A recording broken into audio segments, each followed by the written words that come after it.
On April 23rd, 2002, 1:30 a.m., the crew of Metro Train 809, consisting of an engineer and conductor, reported for duty at Riverside, California.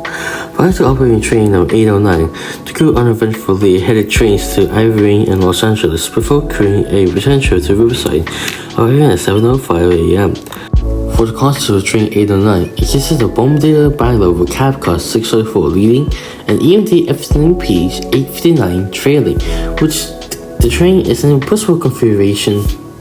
Meanwhile, in Commerce, California, the crew of train 54 came on duty on Burlington Northern Santa Fe's Hobart Yard, or BNSF's Hobart Yard, at 2:30 a.m. in the morning. The crew just consisted of two men, an engineer and a conductor. Between 2:30 and 5:30 a.m., the crew took control of the locomotive consist and connected the train, detaching a single defective car in the process. The train consisted of 3 locomotives pulling 27 multi-platform and model freight cars, with a total of 67 intermodal platforms. But what are the locomotives? Well, the locos are C44-9W, 5340, and 5237. And finally, at Santa Fe at 6:35 8209. However, as they were ready to depart Hobart Yard, several trains with high priority were cleared to depart ahead of the intermodal train, delaying their departure. While they waited, the conductor reported taking an hour-and-a-half nap. Finally, 7:30 a.m., the intermodal train was finally cleared to leave and departed Hobart Yard, heading east from our final destination of Clovis, New Mexico.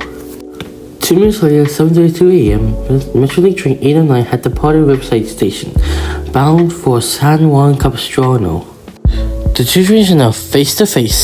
Metrolink train 809 was scheduled to follow Burlington Northern Santa Fe's San Bernardino subdivision, making stops at Riverside through La Syria, Corona through North Main, and Corona through West before entering Metrolink's Olo subdivision at Atwood, interlocking OCP Atwood, which is control point, not Canadian Pacific, guys. They head south to Anningham Canyon Station. Approaching the interlocking from the east, train number 809 was displayed a diversion clear signal to proceed onto the Olo subdivision. Meanwhile, for the intermodal train, Burlington Northern Santa Fe, or BNSF train 5040, was displayed an approach signal at control point OCP Boston and was 7 miles from CP Atwood. This approach signal indicates that the train needs to slow down to 30 miles per hour to prepare to stop ahead. Around 2 miles before the interlocking, train 5040 was displayed yet another approach signal, while the engineer received having heard his conductor about call the signal as clear, and having verbally acknowledged this. However, as train 5040 approached control point Atwood, the crew noticed that the signal ahead was displaying red, meaning stopped, and Metrolink train 809 was directly ahead on the same track. The Metrolink train also notices the freight train, and both of them applied the emergency brakes, but they both knew they won't stop in time. So for 5340's crew, they jumped down for the locomotives, but for 809, the engineer, who was alone in the cab, exited out 634 and warned the passengers to get down, bracing for impact, but the passengers didn't know what was up ahead of them. However, as the military commuter train had stopped, nothing happened. The passengers, engineer, and the conductor thought the freight train also stopped too. But however, when they see the outside, it tells a different story.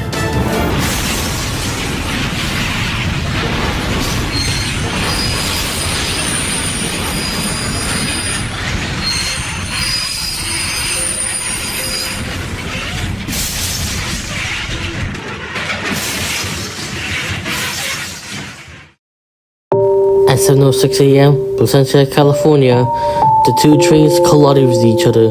The impact was so brutal that smoke had began to fill inside the Metrolink coaches, with the unconscious passengers laying helplessly.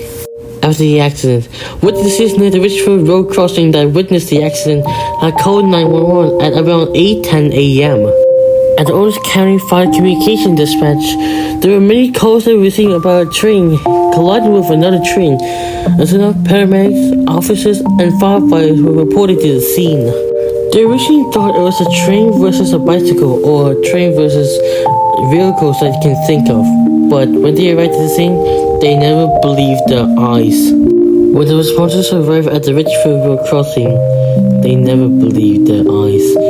Two massive trains had collided with each other, and soon enough, they wasted no seconds in trying to get the passengers out from the commuter train, which the doors were jammed right after the impact. Unfortunately, 2 people died, 141 were injured. This was marked as Metrolink's first ever accident. And so, what was the cause of it?